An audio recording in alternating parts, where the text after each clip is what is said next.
अस्सलाम वालेकुम, welcome to my channel Food and Foodies 42। आज की रेसिपी जितनी मज़ेदार है उतनी ही फ़ायदेमंद भी है। बहुत सारी चीज़ों से मिक्स होकर बनती है और उसके इतने ही ज़्यादा फ़ायदे भी हैं। जोड़ों की दर्दों के लिए, सर्दी का आराम और ड्राई फ्रूट जिन लोगों को पसंद है उनके लिए तो बहुत ही ज़बरदस्त चीज़ है, और स्पेशली न्यू मदर्स के लिए। तो चलें रेसिपी को स्टार्ट करते हैं। ये मैं बेसन की पंजीरी बना रही हूँ। 1 किलो बेसन लिया है, 1 कप सूजी ली है और इसमें मैं ब्राउन शुगर इस्तेमाल कर रही हूँ, तकरीबन 700 ग्राम, जिसे 3 पाव भी कहते हैं। देसी घी मेरे पास 1 किलो है, लेकिन मैं यूज़ इसमें हस्बे ज़रूर करूँगी, तकरीबन आधा किलो। इसमें सूंठ पाउडर इस्तेमाल कर रहे हैं। सूंठ पाउडर बहुत अच्छा होता है बादी के लिए और जोड़ की दर्द के लिए। इलायची है इसमें 20 अदद। ये बेसिक हमारा जो है मटेरियल है। अभी मैं ड्राई फ्रूट नहीं दिखा रही आपको, ये सिर्फ वो है जो हम जिससे स्टार्ट करेंगे। इलायची को मैंने लैदा कर लिए हैं दाने, इनको मैं अच्छी तरह से पीस लूँगी। ये जो छिलके हैं इनको ज़ाया मत कीजिए कर, इसको चाय की पत्ती में डाल दें, उसके साथ इसका बड़ी अच्छी खुशबू और कॉम्बिनेशन बन जाता है। दानों को हम अच्छी तरह से पीस लेंगे। इलायची जो पाउडर होता है उसके साथ इलायची के जो है इन्होंने छिलके भी पीसे होते हैं, तो वो इतना ज़्यादा उसकी अच्छी खुशबू नहीं आती जितनी ये फ्रेश की आती है। तो कोशिश करें कि आप इसको फ्रेश इलायची लेके इसको पीस लें, उसकी वजह से इसमें खुशबू जो है बहुत अच्छी आएगी। तो ये तकरीबन 1 टीस्पून इलायची का पाउडर है, ये मैंने शुगर के साथ मिक्स कर दिया है। ये सूट पाउडर है, सूट पाउडर भी हम इसके साथ ही मिक्स करेंगे। सबसे पहले मैंने कढ़ाई में 4-5 टेबलस्पून ऑयल लिया है। अगर हम कप की मिकदार से इसको नापें तो ये जमा हुआ है तकरीबन 1 कप है और 200 ग्राम कह लें।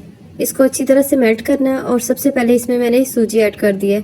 सूजी ऐड करके इसको चलाना है कि सूजी जो है अच्छी तरह से इसके अंदर गर्म हो जाए। ये देखिए सूजी जो है गर्म हो चुकी हुई है, क्योंकि गर्म ऑयल था इसके अंदर। साथ 1 किलो बेसन ऐड कर दिया मैंने। बेसन ऐड होते साथ ही जो है ये इसको घी को सारा सोक कर लेगा और ड्राई हो जाएगा। पंजीरी जो है 2-3 तरीक़ों से, बल्कि ज़्यादा तरीक़ों से बनती है। इसके अंदर आप घी की मिकदार अपने मुताबिक कर सकते हैं। अगर आप ज़्यादा खाना चाहते हैं तो 1 किलो में आप 1 किलो घी भी डाल सकते हैं, लेकिन वो बहुत ज़्यादा ऑयली हो जाता है, इस वजह से मैंने इसमें काफ़ी कम ऑयल डाला है। तो ड्राई फ्रूट में सबसे पहले किशमिश है, किशमिश को साफ़ कर लेंगे। एक तकरीबन 200 ग्राम हमने कोकोनट लेके इसको बारीक बारीक उसको कद्दूकश कर लिया है। बादाम, पिस्ता, अखरोट और काजू ये सब 1-1 कप है। चारों मग्ज़ हैं तकरीबन, ये भी 150 ग्राम है और 200 ग्राम मेरे पास ये अखरोट है। ये सारी चीज़ें जो हैं आप इस पर ज़रूरत ले सकते हैं। जो चीज़ आपको ज़्यादा पसंद है वो इसमें ज़्यादा भी डाल सकते हैं। जैसे बादाम है, बादाम इसमें मैं 1 पाव डालूँगी और ये काजू है, काजू भी तकरीबन 1 पाव है। ये चारों गोंदे हैं जो कि जोड़ों के लिए बहुत ज़बरदस्त होती हैं, ये आप लाजमी इस्तेमाल किया करें। पंजीरी का मेन इंग्रेडिएंट्स यही है और ये तकरीबन 150 ग्राम है। 3 कप फूल मखाने हैं। मखाने जो है ये भी बहुत ज़बरदस्त होते हैं, कैल्शियम का बहुत ज़्यादा बड़ा सोर्स है और पंजीरी के अंदर ये मस्ट होते हैं। ये हमारा सारा ड्राई फ्रूट है, आप अपनी मर्ज़ी के मुताबिक जो है कम ज़्यादा इसको कर सकते हैं। ये देखें मैंने घी के अंदर भूनना शुरू कर दिया है। तकरीबन 10 से 15 मिनट हम भूनेंगे। इसका कलर चेंज हो गया, उसमें से बहुत अच्छी खुशबू आ रही है। अब मैंने इसके अंदर सूट पाउडर ऐड कर दिया है। सूट पाउडर को ऐड करने के बाद इसको अच्छी तरह लाएंगे। ये जो है पंजीरी सबसे पहले मैंने इसको इसलिए रेडी किया है ताकि बाकी चीज़ें जब तक वो तैयार होंगी हमारी, तब तक ये थोड़ा सा इसका टेम्परेचर डाउन हो जाए। सबसे पहले इसको करके साइड पे रख दिया है। 1 बड़ा टेबलस्पून मैंने घी का लिया है, मेल्ट करने के लिए रख दिया इसको। अब हम सबसे पहले फूल मखाने जो हैं इनको फ्राई करेंगे।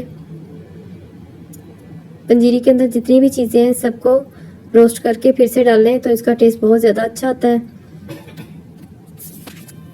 मखाने जो हैं इनको बहुत ज़्यादा फ्राई नहीं करना। ये देखिए गोंदे जो हैं अक्सर लोग जो है, मैं भी पहले यही करती थी कि इनको फ्राई करने के बाद पीसते थे, तो कुछ पीस जो है वो फूलते नहीं थे और मुंह में आते थे। इस दफ़ा मैंने इसको ग्राइंड कर लिया है। ग्राइंड करने के बाद इसको फ्राई करूँगी ताकि वो छोटे छोटे पीस जो हैं वो जल्दी से फ्राई हो जाएं। जो भी चीज़ हमने फ्राई करनी है घी को पहले अच्छी तरह से गर्म कर लेना है। ये देखिए फूल मखानों का कलर चेंज करना है, इनको डार्क नहीं करना, सिर्फ लाइट ब्राउन करना है। इनको पकड़ के देखें, अगर ये क्रिस्पी हो गए हैं, वहाँ हाथ लगाते साथ टूट रहे हैं, तो इसका मतलब है ये फ्राई हो गए हैं। आधे मैंने जो है इसको मैंने बेसन में डाल दिए हैं, आधे लदा कर दिए हैं, जिनको मैं पीस लूँगी।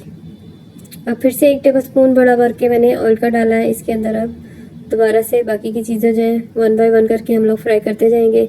इन चीज़ों को फ्राई करने से एक तो इसमें टेस्ट बहुत अच्छा आता है और दूसरी इसकी अफादियत जो है वो ज़्यादा बढ़ जाती है। ये देखिए मैंने चारों गूंदे जो थी, जिनको गम्स भी बोलते हैं, ये मैंने इसमें पीस के डाल दिए हैं और ये एकदम से फूल के बड़ा अच्छा इसका मटेरियल बन जाएगा। ये डालते साथ ही इनमें से खुशबू भी आना शुरू हो गया, क्योंकि ये एकदम से फूल जाती हैं। अगर हम पूरी डालते हैं तो ये फूल के छोटी छोटी सी गेंदें बन जाती हैं। इसके साथ ही मैंने चारों मग्स भी ऐड कर दिए ताकि वो भी इसके साथ फ्राई हो जाएं थोड़े से। इन चीज़ों को गरम ऑयल में डालना है और बहुत ज़्यादा इनको ओवर फ्राई नहीं करना कि ये जल ना जाए, वरना इनका टेस्ट भी ख़राब हो जाएगा और इनकी हिफाजत भी ख़त्म हो जाएगी। चारों मग्स और चारों बूंदें जो है फ्राई हो चुकी हैं। इनको मैं इसी तरह से बेसन जो हमने पहले से भून के रखा है उसके अंदर ऐड कर दूंगी। गरम बेसन के अंदर गरम चीज़ें जब ऐड होती जाएंगी तो वो आहिस्ता आहिस्ता टेम्परेचर जो है वो मैनेज होता जाएगा। इन गूंदों का बहुत ज़्यादा फ़ायदा है, ये हमारे जोड़ों और पुट्ठों के लिए बहुत अच्छी होती हैं। पंजीरी के अंदर डालने का इनका मकसद भी ये होता है कि ये जिस्म को ताकत पहुँचाएँ। जैसे जैसे मैं चीज़ें डाल रही हूँ वैसे इसको साथ इसके मिक्स भी कर रही हूँ, ताकि एक जगह पे जुड़ के वो उनकी गुठलियाँ सी ना बन जाए। अगर आपने साथ नहीं मिक्स करना तो आप अलग बर्तनों में इसको निकालते जाएं। अब फिर से मैंने 1 चम्मच ऑयल डाल के इसमें सारे ड्राई फ्रूट्स डाल रही हूँ। पिस्ता, अखरोट, काजू और बादाम, ये सारा कुछ मैंने इसमें डाल दिया है। अगर आप किशमिश को भी फ्राई करना चाहते हैं तो वो भी इसके अंदर डाल लें, लेकिन किशमिश एकदम से फूल के कड़वी भी हो जाती है, कभी कभी ज़्यादा फ्राई हो जाती है, तो मैं इसको अभी फ्राई नहीं कर रही। मैं इसको गरम बेसन के अंदर ही डाल दूँगी जब तक ये हमारे ड्राई रोस्ट हो रहे हैं। ये मैंने कोकोनट जो कद्दूकश किया हुआ था ये और किशमिश गरम बेसन के अंदर डाल दिया ताकि ये इसके अंदर ही हल्की सी इनको सेक लग जाए। ज़्यादा फ्राई नहीं करेंगे इसको हम, और इसको भी साथ साथ मिक्स कर लेंगे। इनको डालने से इसका थोड़ा सा टेम्परेचर भी डाउन हो जाएगा, ताकि जब हम शुगर मिक्स करें, इसके अंदर ब्राउन शुगर मिक्स करें, तो वो एकदम से कैरमलाइज ना हो जाए। सारे ड्राई फ्रूट्स जो हैं इनकी खुशबू आना शुरू हो गई है। इनको सिर्फ इनका हल्का सा कलर चेंज होने तक हमने फ्राई करना है, बहुत ज़्यादा ओवर कुक नहीं करना। हाफ मैंने इनमें साबुत डाल दिए हैं, हाफ को मैं चॉपर में चॉप करके मिक्स करके डालूंगी, ताकि पंजीरी के अंदर भी इसका टेस्ट बेसन में भी मिक्स हो जाए अच्छी तरह से।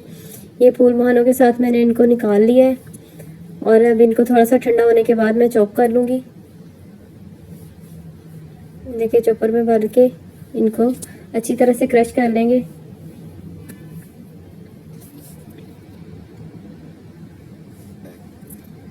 ये हमारे सारे ड्राई फ्रूट चॉप हो चुके हैं। इसको अब बेसन में मिक्स कर लेंगे। कुछ मैंने साबुत रखे हैं ताकि वो खूबसूरत नज़र आए, और कुछ को मैंने क्रश कर लिया है। अब इन सारी चीज़ों को अच्छी तरह से मिक्स कर लेंगे। मैंने इसी रेसिपी के साथ बेसन की टुकड़ियाँ भी बनानी है। इसमें से मैंने कुछ तकरीबन आधा किलो मटेरियल जो है वो निकाल के इसको मैंने दोबारा से चॉप कर लिया है। ये सारी चीज़ें जो थी बादाम वगैरह इसके अंदर अच्छी तरह से चॉप हो गया है। ये एक पाउडर की तरह से फिर से बन गया है।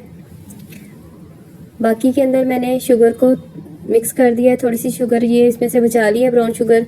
अगर आप इसमें चीनी डालना चाहते हैं तो आप पीस के चीनी डाल लें, शक्कर डाल लें, कुछ भी आप इसके अंदर ऐड कर सकते हैं अपनी मर्ज़ी के मुताबिक। अब मैंने इसमें से जो तकरीबन 2 कप शुगर बचाई थी, इसमें मैंने हाफ कप पानी डाल के इसका चाशनी बना रही हूँ। इसके अंदर हम लोगों ने इलायची पाउडर पहले से डाल दिया हुआ था, इसलिए इलायची पाउडर इसके अंदर ही है, तो इसमें से भी उसकी खुशबू आएगी। ये मैं बेसन की टुकड़ी बनाने के लिए कर रही हूँ। पंजीरी हमारी रेडी हो चुकी है। उसी मटेरियल से बेसन की टुकड़ी बना रही है। आप लड्डू बना सकते हैं या उसकी मुट्ठियाँ बना सकते हैं, कुछ भी आप शेप दे सकते हैं, लेकिन इसको बनाने का तरीका ये है कि चाश को पकना रख दें। ये देखिए चाश में उबाला आ गया है, और जो मटेरियल हमने पंजीरी का पीसा था वो इसके अंदर मिक्स कर देंगे और इसको अच्छी तरह से चला लेंगे। जब ये इसके अंदर जाएगा तो जाहिर है इसके अंदर घी है, तो वो अपना घी छोड़ना शुरू करेगा। एकदम से ये सारा मटेरियल इकट्ठा हो जाएगा आपने इसको चमचा हिलाते रहना है, इसको छोड़ना नहीं है। बस 2 या 3 मिनट में ये साइडें छोड़ देगा। ये देखिए घी की वजह से ये सारा मटेरियल जो है यकजान हो गया और इसने साइडें छोड़ना शुरू कर दिया। इसका मतलब है ये रेडी है। इसको हमने बहुत ज़्यादा पकाना नहीं है, सिर्फ शीरा मिक्स करना था। ये काफ़ी थिक हो चुका है और सॉफ्ट भी। तो हम इसको एक बड़ी ट्रे में निकाल लेंगे। ट्रे को मैंने नीचे से ऑयलिंग कर ली है। मैं इसकी टुकड़ी काट रही हूँ, इसको मैंने इसलिए ट्रे में निकाल लिया। आप इसके लड्डू भी बना सकते हैं। ये देखिए मैंने इक्वल कर लिया है साइज़। ट्रे में डालने के बाद इसको छुरी के साथ हम इसकी कटिंग कर लेंगे। देखिए सारा मैंने इक्वल कर लिया। ये तकरीबन 1 इंच मोटी मोटी टुकड़ी है। इसको आप अपनी मर्ज़ी के मुताबिक कट कर सकते हैं। कट इसलिए पहले कर रहे हैं ताकि ठंडा होने के बाद इसको कट करना मुश्किल होता है, इसलिए गरम गरम ही कट कर लें। इसके स्लाइस करने के बाद इसको ठंडा करके बिल्कुल जब ठंडा हो जाएगा फिर इसको बॉक्स में निकालना है। गरम को बॉक्स के अंदर नहीं निकालेंगे। ये बेसन की टुकड़ियाँ मैंने बच्चों के लिए बनाई हैं क्योंकि बच्चे अक्सर ड्राई फ्रूट नहीं खाते मोटा मोटा, तो इसके अंदर पीस के वो सारी चीज़ें ऐड हो गई हैं, तो ये इसी तरह से तैयार हो जाएगी। ये देखिए हमारी बेसन की टुकड़ियाँ और पंजीरी बिल्कुल रेडी है। अगर आपको मेरी रेसिपी पसंद आए तो प्लीज़ चैनल को सब्सक्राइब करें और दोस्तों के साथ शेयर करें। शुक्रिया। अल्लाह।